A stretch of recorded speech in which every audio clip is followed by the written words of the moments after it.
I'm a Muslim, Yep. but what we learned about Jesus, peace Yep. be upon him, is that we love him.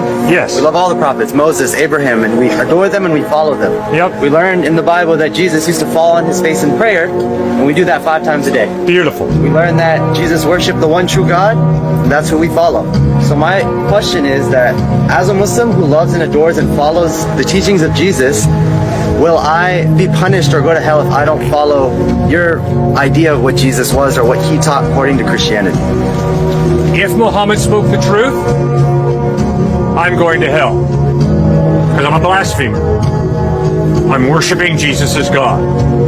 So if Muhammad spoke the truth, I am going to hell. If Jesus spoke the truth, that he's God in human form who bled and died on a cross to forgive me and to give me eternal life, if Jesus spoke the truth, I'm going to heaven because my faith is in him. Why would I choose to trust Jesus instead of Muhammad? Because although I have a great deal of respect for Muhammad, like one of the 5 pillars, give alms to the poor, I obviously respect that.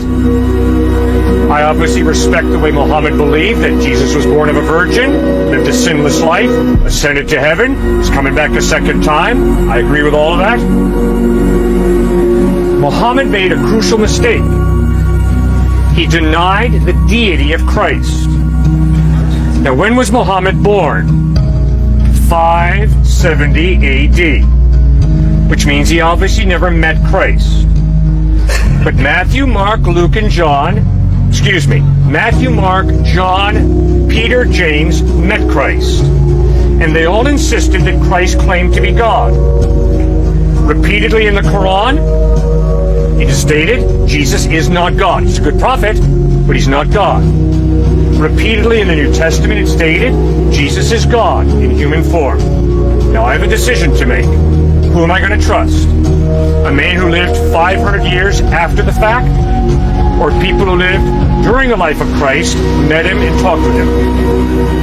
Sir, when it comes to historical knowledge, that's a no-brainer for me. I will always try and go back and connect with the eyewitnesses to be my primary source of information about any historical person. If you think I'm going to trust the guys who flew planes into the U.S. World Trade Center to be my primary source of information about Muhammad, you're nuts. I think that's bigotry. To find out about Muhammad, I better have the intellectual honesty to read the Quran. And if I use some terrorists as a reason to reject Muhammad, I'm a narrow-minded bigot. So, if you're seriously considering Islam, you better read the Quran. And all I'm doing is standing here saying, if you're really interested about Jesus Christ, you owe it to yourself to read the Gospels, the eyewitness accounts of Jesus, and ask yourself, does the evidence point to him being reliable or not?